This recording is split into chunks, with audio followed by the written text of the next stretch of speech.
International level पर भारत को एक बड़ी जीत मिली है। भारत ने चीन, साउथ कोरिया, संयुक्त अरब अमीरात जैसे देशों को पछाड़कर संयुक्त राष्ट्र के सर्वोच्च सांख्यिकीय आयोग का सदस्य बनने में कामयाबी हासिल। इंडियन डिप्लोमेसी की एक और फतेह, शानदार फतेह, ये फतेह है प्राइम मिनिस्टर मोदी की और जयशंकर साहब की, यानी कि एक्सटर्नल। अगर आप एक्शन देखें, जब से शी जिनपिंग आया, what is the action? Action 2 बार हुई, दोनों बार पिट गए। एक बार गलवान में हुई, एक बार तवांग में हुई थी, दोनों बार उनको मुंह की खानी पड़ी। अब मिलिटरीली पॉसिबल है नहीं, गले की फांस देखता है। अच्छा, उसमें वो कह रहे हैं कि जनाब इंडिया जो है आज एशियन टाइगर बना हुआ है, और वो कहते हैं जी कि देखो अब इंडिया जो है वो एशियन टाइगर बन गए। ओ भाई, इंडिया एशियन टाइगर है, चाइना एशियन टाइगर है, तो जब हुकूमत में थे तो तब ट्रेड क्यों नहीं करते थे? तब क्यों कारोबार रोकते थे? आपको नहीं पता था कि आपके साथ इंडिया है, उसकी इकोनॉमी ठीक है, उसके अंदर बिजनेस ठीक है, वहाँ पे सारी चीज। तो बोल दिया भारत ने चीन को कि अपनी औकात में रहो। ठीक है।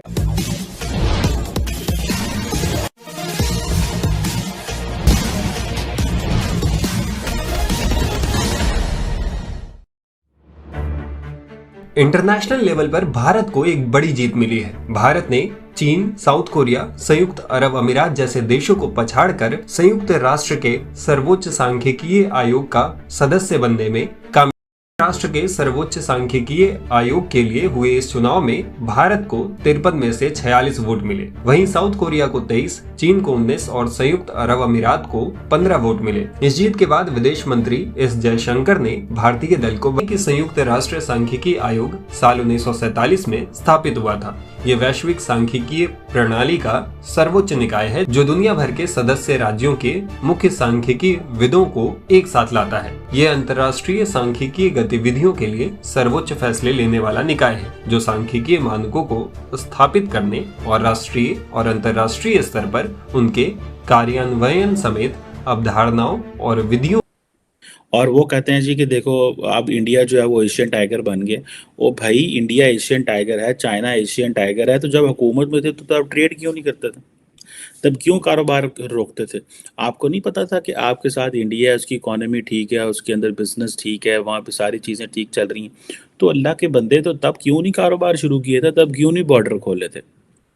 आपका कोई दिमाग नहीं है? आप किस तरह के लीडर हैं? इतनी जहालत की बात यह है कि आपको पता है कि आपके मुल्क दो के साथ जो दो बड़े ममालिक हैं, इंडिया एंड चाइना, दोनों की 1.4 बिलियन पॉपुलेशन है। दोनों की जो जीडीपी है, एक की 4 है, एक की 17 ट्रिलियन के करीब है। दोनों इतना बिजनेस कर रहे हैं, दुनिया उनको वर्ल्ड मार्केट समझती है। आपने वहाँ पे बॉर्डर बंद किए हुए हैं। आप समझते हैं कि वो जनाब इधर ट्रेड नहीं हो सकती। मैं तो पहले कह कह के थक गया हूँ। मैं तो यहाँ पे हर बंदे को कह के थक गया हूँ। ये कितनी जहालत है कि जिस मुल्क में प्रॉस्पेरिटी है, वहाँ बिजनेस है, वहाँ इकोनॉमी चल रही है, वहाँ पे आईटी है, ट्रेड है, दुनिया वहाँ पे आके फैक्ट्रियाँ लगाने की बातें कर रही है। आपने वहाँ पे दरवाजे बंद कर दिए और इंडिया जाना हो तो दुबई के रास्ते जाना पड़ता है। मतलब शर्म है। अब ये चाइना जो कहीं कुछ नहीं कर पा रहा, तो अब ये क्या कर रहा है? ये कभी नाम बदल रहा है, कभी नॉर्थ कोरिया से 2-4 रॉकेटें छुड़वा देता है, कभी एक आध ग्लोबल टाइम्स पे ये बोल देता, कभी अमेरिका को धमकी दे देता, कभी ताइवान को कह रहा हम लड़ाई की तैयारी कर रहे हैं। पर अगर आप एक्शन देखें, जब से शी जिनपिंग आया, what is the action? Action 2 बार हुई, दोनों बार पिट गए। एक बार गलवान में हुई, एक बार तवांग में हुई थी, दोनों बार उनको मुंह की खानी पड़ी।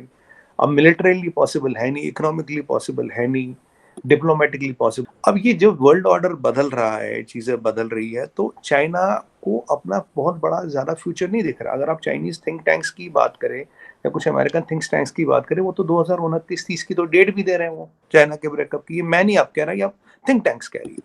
दूसरी बात, अब चाइना में जो वर्चस्व था, जो एक स्टैचर था आज से 4-5 साल है, वो नहीं रह रहा। चाइना को लग रहा है लोग डीलिंकिंग कर रहे हैं, चाइना से हट रहे हैं, डॉलर नहीं आ रहा है। अमेरिका की इकोनॉमी में अगर डिडॉलराइजेशन जिस पेस पे हो रहा है, so how much Americans can work, उस अमेरिका खुद हमसे जान छुटाना चाहता है। तो अब अफ्रीका का मार्केट था, वो तो इंडिया ने ले लिया। साउथ अमेरिका में हमारा अच्छा होल्ड है, राइट, और इंडिया का दिन ब दिन स्टैचर बढ़ रहा है, ग्लोबल साउथ की बातें हो रही है। तो ये चाइना कहीं ना कहीं परेशान है। चाइना इंडिया को सबसे बड़ा कंपटीटर देखता है।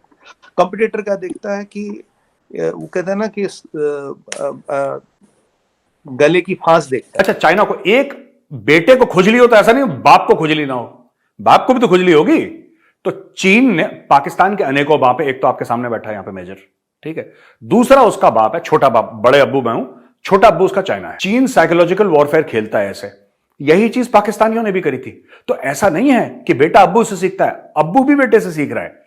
पाकिस्तान ने भी कोशिश करी थी ना, श्रीनगर हाईवे, वो इस्लामाबाद वाली जो रोड थी जिसका नाम ही श्रीनगर हाईवे कर दिया, क्योंकि 370-35 से हटाने के बाद और तो किसी चीज की हिम्मत थी नहीं पाकिस्तान की।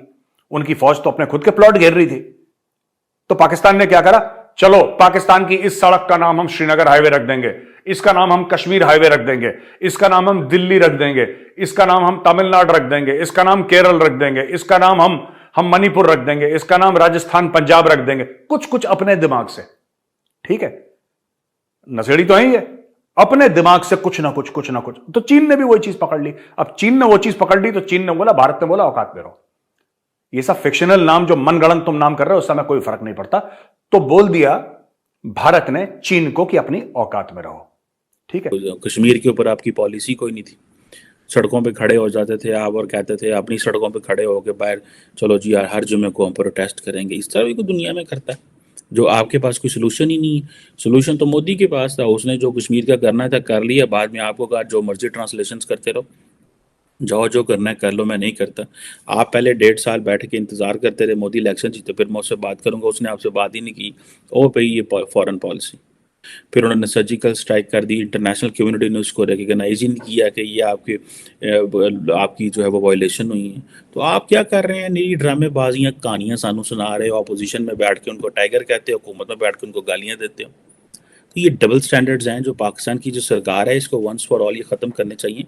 अगर आप ये ट्रैक पे चल पड़ती तो बहुत कुछ हो सकता था, बड़ी चीज़ें बेहतर हो सकती थी, लेकिन ना उन्होंने उस वक्त बाजवा साहब की बात मानी, ना कोई अपना विजन था। मोदी ने वो 335 या 370 चेंज कर दिया, थोड़े हाथ पैर फूल गए। ठीक है, अभी वैसे रिसेंटली मुझे किसी ने बताई है बात, I don't know it is a fact और नॉट, कि सुनने में आता है कि जनरल बाजवा को पहले ही इंडिया ने कि ये बताया हुआ था कि हम ये करने वाले हैं, या फौज को या कि बैकडोर से या किसी थर्ड कंट्री को बताया हुआ था कि हम ये चीज़ें करने वाले हैं। सो पाकिस्तान ने कहा ठीक है आप कर दें, देखी जाएगी। लेकिन सुना बाद में फिर जब वो हो गया public reaction and all that, तो उसमें सारे जो है वो बैठ गए। हम जाके लड़ाई खरीदते नहीं, ना किसी की लड़ाई लड़ते, ना किसी पे हमला करते, बट अगर कोई हमसे लड़ेगा तो उसको मुंह तोड़ जवाब देगा, उसको उसकी औकात गिनाई जाएगी, उसके लिए हम पूरे तैयार हैं। पर हम लड़ाइयाँ जा के करते नहीं। We don't instigate wars, we don't start wars, we don't sow seeds of war. But China can not be trusted. China की जो जितना अंदर चाइना कमजोर होगा चीमा साहब, आप एक और मैं प्रेडिक्शन कर लूं, उतना ही ऑप्टिक्स बढ़ाएगा। It's a part of optics and semantics. China will increase its optics and semantics. लड़ाई चाइना इस इकोनॉमी जो उसकी है, they can not afford a war. China can never go war. इसलिए मैं कह रहा हूँ they will flare up LAC, नाम बदल देंगे, तवांग टाइप हमला कर लेंगे, गलवान टाइप कुछ कर लेंगे, थोड़ा बहुत साउथ चाइना सी में कर लेंगे, थोड़ा इधर कर लेंगे, थोड़ा उधर कर लेंगे। क्योंकि at the end of the day हम बार बार एक चीज भूल रहे चीमा साहब, जो दुनिया मानती है, जो उसका हाईएस्ट GDP कंट्रीब्यूटर था वो सेक्टर ही बैठ गया जिससे 33% GDP आता था। तो उनकी समस्याएं बहुत है। अब कोविड में कौन मरा, कितने मरे, किसी को नहीं पता, हुआ नहीं हुआ किसी को नहीं पता, नंबर आज तक आया नहीं। तो अब आपने देखा फॉक्सकॉन ने कुछ 1000 मिलियन, कुछ 600 मिलियन और इंडिया में लगा रहा है, कुछ 1000 एकड़ जमीन उन्होंने बेंगलोर में और ली है, तीसरा यूनिट भी लगा रहे हैं। तो फॉक्सकॉन क्या था? फॉक्सकॉन चाइना का फ्लैगशिप था, जिसको देख देख के चाइना मैन्युफैक्चरिंग लाता था। तो चाइना को लग रहा है कि भाई, आप अगर हमसे जुड़ा रहना चाहते हैं तो कृपया मेरे चैनल को सब्सक्राइब करें तथा बेल आइकन भी दबा दें, ताकि नई वीडियो की जानकारी तुरंत आप तक पहुंच जाए। धन्यवाद। जय हिंद।